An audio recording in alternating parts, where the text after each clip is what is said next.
The dust-coated stagecoach groaned to a stop in a forgotten town called Silver Creek. It was 1878, Wyoming territory, and for Penelope Ward, it might as well have been the end of the world. In her arms, her 4-year-old daughter, Emma, was fast asleep, looking like a tiny, exhausted angel. Penelope herself looked like she'd been dragged through hell and back. The driver helped her down, handing her a single, small carpet bag. It held everything they had left. Her face was pale under the travel grime, and her eyes had that hollow, haunted look of a person with absolutely nothing left to lose. She was running from a life in Philadelphia that had turned into a nightmare. Her husband's death 6 months ago hadn't brought peace. It had brought creditors. Vicious men who pounded on her door before he was even in the ground, demanding payment for his gambling debts. And when they started suggesting other ways a pretty young widow could pay them back, Penelope grabbed her daughter and fled. Now standing on a dusty street in the middle of nowhere, the weight of her choices crashed down on her. No money, no family, no hope. The burden was so heavy, it nearly buckled her knees. "Madam, you all right there?" A deep voice cut through her despair. She turned.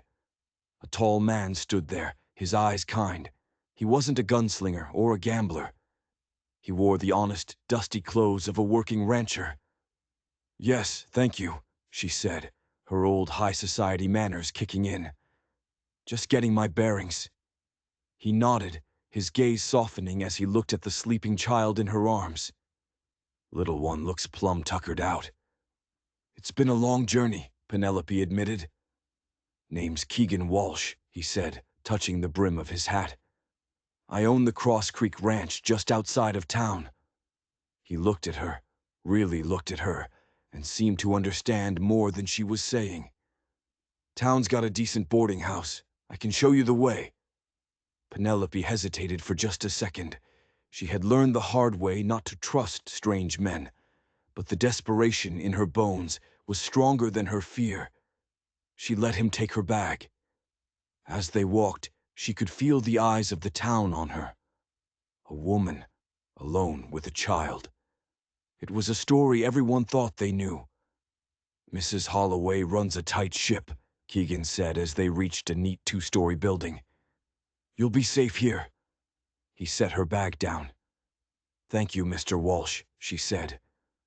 "Keegan," he corrected with a small smile. Something flickered in his eyes. "Everyone's a stranger until they're not." With that, he tipped his hat and walked away, his stride long and confident. Penelope watched him go, then turned to face the boarding house, gathering what little courage she had left. She had no idea that her real troubles hadn't even started yet. Mrs. Holloway was a woman with eyes that missed nothing. She quoted a weekly rate that made Penelope's blood run cold. 2 weeks, at most. That's all the money she had. "I'll need to find work immediately," Penelope said, her voice stronger than she felt. Mrs. Holloway just raised an eyebrow. "Not much work for a lady from Philadelphia out here," she said, her gaze sweeping over Penelope's worn but once fine dress. "This ain't the big city." The next day, Penelope learned just how right she was. With Emma's small hand in hers, she went from the general store to the doctor's office. No one needed help, at least not the kind of help a woman like her could offer. By midday, her hope had shriveled to a tiny, hard knot in her chest. They sat on a bench outside the general store, eating a piece of bread that cost far too much, while Penelope fought back tears. "Well, hello again." She looked up. It was Keegan Walsh. Emma, who was usually shy, looked right at him. "Who are you?" she asked. Keegan chuckled. "I'm Keegan Walsh, little miss. I own a ranch with horses and cows." Emma's eyes went wide. "Horses?" He smiled, and for the first time in months, Penelope felt a tiny flicker of warmth. "Having any luck?" Keegan asked, his eyes turning to her. She shook her head, the shame burning her cheeks. "Not as such." His expression turned thoughtful. Actually, he said slowly, I might have a proposition for you. Penelope's heart skipped a beat. I need help at the ranch. My housekeeper is getting on in years, and my foreman's 3 children, they need a teacher. Their mother passed last winter. Penelope stared at him. Was this real? You're offering me employment. Room and board for you and your daughter, plus a wage, Keegan said. It's not fancy, but it's safe. The offer was a miracle, a lifeline. But life had taught her that miracles always came with a price. Why? She asked, her voice sharp with suspicion. Why would you do this for a stranger? Keegan's face turned serious. Because those children need schooling, my housekeeper needs help, and you need work. It seems to benefit everyone. He paused, his gaze steady. You can ask around town about me. I have my faults, but taking advantage of folks in need isn't one of them. She spent the afternoon doing just that. The storekeeper, the doctor, even Mrs. Holloway, they all said the same thing. Keegan Walsh was a good man, a fair man, a man who kept to himself but was known for his honesty. That night, Penelope lay awake, the choice before her clear. Stay in town and starve, or trust a man she barely knew. By morning, her bag was packed. At 8 o'clock sharp, she and Emma were waiting as Keegan's sturdy farm wagon rolled up. He smiled as he helped them up. Decided to take a chance on us, he said. I decided to take a chance on providing for my daughter, Penelope corrected. He just smiled again. Fair enough. The journey to Cross Creek Ranch was like entering another world. Below them, a green valley stretched out, a silver creek winding through it. Nestled against the mountains was a sprawling ranch house, surrounded by corrals and pastures. It was beautiful in a raw, untamed way. It's like a picture book, Emma whispered. As they got closer, a gray-haired woman came out onto the porch. That's Mrs. Gunderson, Keegan explained. Makes the best apple pie you've ever tasted and doesn't tolerate foolishness. The housekeeper, Helga Gunderson, had sharp eyes that seemed to see right through Penelope. So, you're the schoolteacher, she said, with a hint of a Scandinavian accent. About time. The house was surprisingly comfortable inside, with a large stone fireplace and shelves filled with books. Mrs. Gunderson showed them to their rooms, a small suite that would also serve as a schoolroom. It was simple, but it was clean. It was safe. That evening, as Emma slept, Penelope stood by the window, looking out at the moonlit valley. She had taken a massive risk, but for the first time in a very long time, she felt something stirring in her chest. It was a dangerous, fragile thing. It was hope. But she didn't know that the ranch held its own ghosts, and that by coming here, she had just put herself and her daughter right in their path. Life at Cross Creek Ranch settled into a routine. Mornings were for lessons with the foreman's 3 children, who were wild but bright. Afternoons were for helping Mrs. Gunderson with household chores, learning to cook and preserve food in a way she'd never imagined. Keegan was a constant, quiet presence. He was out on the range most days, but he always joined them for supper. He talked to Emma about her day, his deep voice patient and kind, and the little girl, who had been so pale and anxious, began to blossom. She followed Keegan around like a shadow, her laughter echoing in the big, quiet house. Penelope found herself watching him. He was a man of quiet strength, respected by his workers, gentle with her daughter. Their conversations on the porch after Emma was asleep became the part of the day she looked forward to most. They talked about books, about the East and the West, about life. He never pushed her to talk about her past, but she could feel him trying to understand the shadows in her eyes. You're getting calluses, he said one evening, his fingers brushing hers as he took a cup of coffee from her. She pulled her hand back, embarrassed. These are the hands of a woman who isn't afraid of work, he said quietly. There's beauty in that, Penelope. It was the first time he'd used her name. It sent a jolt right through her. That night she told herself not to be a fool. He was her employer, nothing more. He was being kind. But Mrs. Gunderson saw it differently. "He smiles more since you came," the housekeeper said one day, her hands busy kneading bread dough. "Hasn't been himself since his engagement ended." Penelope's heart clenched. He was engaged. 5 years ago, Mrs. Gunderson said. A city girl from Denver. Lasted one winter and ran back to marry a banker. Broke his heart, I think. He's kept to himself ever since. The housekeeper gave her a knowing look. Until now. Just then, Emma burst into the kitchen. "Mama, Mr. Keegan says there's a harvest dance in town. Can we go? Please." Keegan appeared in the doorway behind her, his eyes on Penelope. "I thought you might enjoy a change of scenery," he said. "I'd be honored to escort you both." His voice dropped lower, just for her. "It's not kindness. It's my own selfish desire for your company." The night of the dance, Penelope was a bundle of nerves. Mrs. Gunderson had helped her sew a new dress from a bolt of deep blue wool, simple but elegant. When Keegan saw her, his eyes lit up. "You look beautiful," he said, and she felt a blush creep up her neck. The town hall was alive with music and laughter. As Keegan led her onto the dance floor for a waltz, she was acutely aware of his hand on her waist, of how perfectly they moved together. "People are watching us," she murmured. "Let them," he said, his voice low in her ear. Later that night, on the quiet wagon ride home under a sky full of stars, the conversation turned serious. He asked about her husband, and for the first time, she told him the truth. Not just about the debts, but about the kind of man William had been, charming on the surface, but selfish and rotten underneath. "When he died," she said, her voice shaking, "the men he owed, they suggested other ways I could pay." Keegan's hands tightened on the reins, his jaw set like stone. "So you left." "So I left," she confirmed. "And now you're here," he said softly.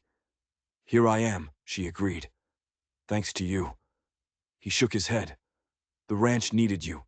Maybe I needed you." Before she could process that, they were home. The weeks that followed were filled with an unspoken tension. A stolen glance, a lingering touch. The whole ranch seemed to be holding its breath. Then the first snow fell, blanketing the world in white and silence, trapping them all in its cozy embrace. That afternoon, as Emma slept by the fire, Keegan sat down beside her. "Penelope," he began, his voice rough with emotion. "These past few months, having you and Emma here, this house has felt like a home again." He took her hand. "I know it's soon, but I care for you, deeply." Penelope felt tears spring to her eyes. "I'm not asking for an answer now," he rushed on. "Just think about staying, not as my employee." He took a deep breath. "As my wife." The word hung in the air between them. Wife, a home, a future. It was everything she had dreamed of and never thought she'd have again. She looked at his honest, open face, and the wall around her heart, so carefully built, finally crumbled. "Yes," she whispered. "My answer is yes." The joy on his face was like the sun breaking through the clouds. He leaned in and kissed her, a gentle, tender kiss that sealed a promise for a new life. Just then, Emma stirred on the rug, rubbing her eyes. "Mama, why are you crying?" "Happy tears, sweetheart," Penelope said, her voice choked with emotion. Keegan smiled. "I asked your mother a very important question, Emma. I asked if you and she would be my family." Emma's eyes went wide. "Family? You would be my papa?" "I would be honored," Keegan said, his voice thick. A brilliant smile broke across the little girl's face. "And you'll live happily ever after?" Keegan pulled them both into an embrace. We'll build our happily ever after together, he promised. And in that moment, Penelope knew she was finally home. She thought her past was 1,000 miles away, a bad dream she had finally woken up from. She had no idea it was riding toward them, ready to burn their new world to the ground. The winter passed in a happy blur of wedding plans. As the snow melted, the whole ranch buzzed with excitement. Mrs. Gunderson was in her element, ordering fabric from Denver and planning a feast. Emma took her role as flower girl with the utmost seriousness. Life was perfect. Too perfect. One afternoon, a week before the wedding, a stranger rode up to the ranch. He was well dressed, with cold, dead eyes and a cruel twist to his lips. Penelope's blood ran cold. She knew him. His name was Silas Croft, and he was one of her husband's most ruthless creditors. One of the men she had run from. He dismounted, his smile sending a shiver of pure terror down her spine. "Penelope, my dear," he said, his voice like gravel. "You've been a very difficult woman to find." Keegan came out onto the porch, his body instantly positioning itself between Penelope and the newcomer. "Can I help you?" he asked, his voice low and dangerous. Silas's eyes flickered to Keegan, dismissing him. "This is a private matter, between me and the widow Ward." "She's my fiancée," Keegan said, his hand dropping to rest near the Colt on his hip. "So, whatever business you have with her, you have with me." Silas just laughed, a nasty, grating sound. "You have no idea what you're stepping into, rancher. This woman's husband didn't just owe me a little gambling money." He took a step closer, his voice dropping to a conspiratorial whisper. "William Ward was a thief. He was part of my organization, back east, and right before he died, he stole something from us. Something very, very valuable." Penelope felt the world tilt. What was he talking about? "We think," Silas continued, his eyes locking onto hers, "that he told his loving wife where he hid it. We want it back, Penelope, and we're not leaving without it." The lie was so stunning she couldn't breathe. Her husband, a criminal. It couldn't be. But the look in Silas's eyes told her he was deadly serious. "I don't know what you're talking about," she said, her voice trembling. "Oh, I think you do," he sneered. "And you're going to give it to us, or this pretty little life you've built for yourself, this wedding, this happy family." He let the threat hang in the air. "It will all go up in smoke." He turned and mounted his horse. "I'll be back in 2 days. Have it ready." When he was gone, Keegan turned to her, his face a mask of concern. "Penelope, what was that about?" Tears streamed down her face as the whole story came tumbling out. Not just the debts, but the threats, the reason she had run so far and so fast. But this new piece, the story of a criminal enterprise and something stolen. It was a nightmare she couldn't comprehend. "I don't know what he wants, Keegan," she sobbed. "I swear it." He pulled her into his arms. "I believe you," he said fiercely, "and we'll face this together. He's not touching you or Emma. I'll die first." That night sleep was impossible. What could William have stolen? What was valuable enough to bring this monster all the way to Wyoming? She thought back to the day she fled, grabbing only the essentials. Clothes, a little money, and Emma's old rag doll, the doll William had given his daughter on her first birthday. It had been Emma's constant companion, dragged from Philadelphia to this new life. Suddenly, a cold dread washed over her. She crept into Emma's room and gently took the doll from her daughter's sleeping arms. It felt lumpy, heavier than it should. Her fingers fumbled with the stitches on its back. She pulled them loose and reached inside. Her hand closed around something hard and flat. It was a small, leather-bound book. A ledger. She took it back to the main room, her hands shaking as she opened it under the lamplight. It was filled with her husband's elegant handwriting, Names, dates, figures. It was a record of every illegal transaction, every bribe, every crime Silas Croft's organization had ever committed. It was proof. It was a death sentence. And her husband hadn't stolen it to expose them. He had stolen it to blackmail them. He had hidden this poison in the one thing he knew she would never leave behind, his own daughter's favorite toy. The man she ran from wasn't a stranger. It was the ghost of her own husband, and he had just put a target on all their backs. 2 days later, Silas Croft returned, and he didn't come alone. He had 4 other men with him, hired guns with mean eyes and itchy trigger fingers. They rode into the ranch yard like they owned the place. But Keegan was ready. His own ranch hands, loyal to the man who treated them with fairness and respect, were positioned in the barn and the bunkhouse, rifles ready. "Last chance, Penelope," Silas shouted. "Give me the book." Keegan stepped onto the porch, Penelope right behind him. "You're not welcome here, Croft," Keegan said, his voice like ice. "Leave now." Silas just laughed. "Brave words, rancher. She's not worth dying for. She's the wife of a thief and a traitor." "She's my wife," Keegan bit out, "and this is my land. You take one more step, and you'll regret it." The world went silent. The only sound was the wind whistling through the eaves. Then, all hell broke loose. Silas went for his gun, but Keegan was faster. His Colt bucked in his hand, and one of Silas's men crumpled from his saddle. The yard erupted in gunfire. Penelope grabbed Emma, who had run out at the sound of shouting, and pulled her into the house, her heart hammering against her ribs. From the windows she watched the battle rage. Keegan and his men were good, but they were outnumbered. She saw Frank, the foreman, go down, clutching his arm. Another ranch hand fell near the corral. They were going to lose. They were all going to die. All because of a book. The ledger lay on the table, its leather cover seeming to mock her. She could end this. She could give it to them. They might even let them live. But she knew they wouldn't.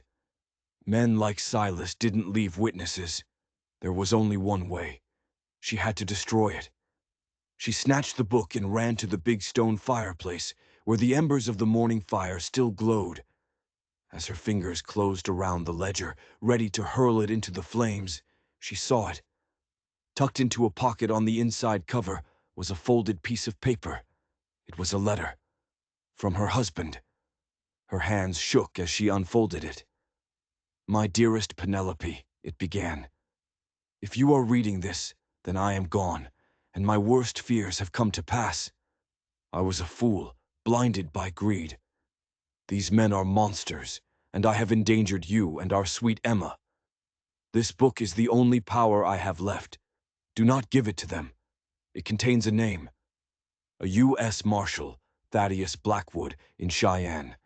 He is the only honest man I ever knew. Get this book to him. It is your only hope for a future. Forgive me.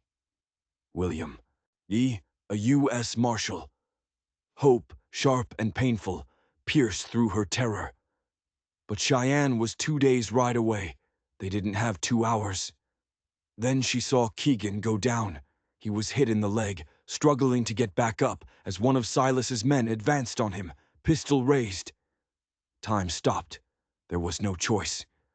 Penelope ran back outside, screaming his name. She held the ledger high above her head. "Stop! I have it! I'll give it to you!" The shooting stopped. All eyes turned to her. Silas Croft smiled, a predator who had just cornered his prey. "Wise choice," he said, dismounting and walking toward her. Keegan shouted her name, a roar of warning and despair. "Give it to me," Silas demanded, holding out his hand. She looked from the book to Keegan's bleeding leg, to the terrified faces of his men. Then she looked past Silas, at the road leading away from the ranch. And she saw a rider, a lone figure, coming fast. She had to buy them time. "My husband left a letter," she said, her voice shaking but clear. He said this book was for a U.S. Marshal, a man named Thaddeus Blackwood. Silas's face went white with fury. "You're lying." "Am I?" she bluffed, her heart pounding. "Maybe the Marshal is already on his way. Maybe he's watching us right now." For the first time, Silas looked uncertain. He glanced over his shoulder. And in that moment of distraction, Keegan acted. Despite the fire in his leg, he lunged, tackling Silas and sending them both to the ground. The gunfire started again, chaotic and desperate. Penelope screamed as one of the hired guns grabbed her, his arm like an iron band around her throat. He dragged her back toward the horses. This was it. It was over. But then, a new shot rang out, louder than the others, from the direction of the road. The man holding her grunted and fell away, a dark hole in his chest. The lone rider was closer now, a tall man in a long black coat, a rifle in his hands. He fired again, and another of Silas's men went down. The tide had turned. The remaining outlaws, seeing they were caught between the ranch hands and this new, deadly threat, panicked. They scrambled for their horses and fled. In the sudden, ringing silence, the tall rider dismounted and walked toward them. He was an older man, with a stern face and eyes that had seen too much. He looked at the ledger in Penelope's hand. "Ma'am," he said, his voice a low grumble, "I believe that belongs to me. I'm Marshal Thaddeus Blackwood." Silas Croft, pinned under a wounded but furious Keegan, just stared in disbelief. It turned out William's letter had been sent weeks ago, a dead man's last gamble that had finally paid off. The Marshal had been quietly investigating, and the sounds of a full-blown gunfight had led him right to their door. Standing there, in the aftermath of the battle, with Keegan's arm around her and Emma safe, Penelope finally understood. Her husband hadn't just left her a legacy of debt and danger. In his last, desperate act, he had left her a key to her freedom. The wedding took place a week later. Keegan's leg was bandaged, and Frank's arm was in a sling, but the entire community was there to celebrate. It wasn't just a wedding anymore. It was a victory. They had faced down the ghosts of the past, and they had won.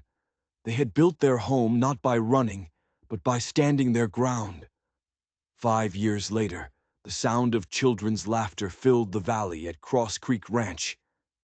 Emma, now 9, rode her horse with the confidence of a seasoned ranch hand. Her little brother, William, with his father's blue eyes, toddled after her. And in Penelope's arms was baby Catherine, the newest addition to their family. They had found their happily ever after, not in a fairy tale, but in the rugged, beautiful reality they had fought for, side by side. They learned that sometimes the family you choose is the one that saves you, and that even the darkest past can't extinguish a future built on courage and love. If you believe that everyone deserves a second chance to build the life they dream of, do me a favor and hit that like button. And if you want more stories about the fight for justice on the untamed frontier, make sure you subscribe. You never know what secrets are just waiting to be uncovered.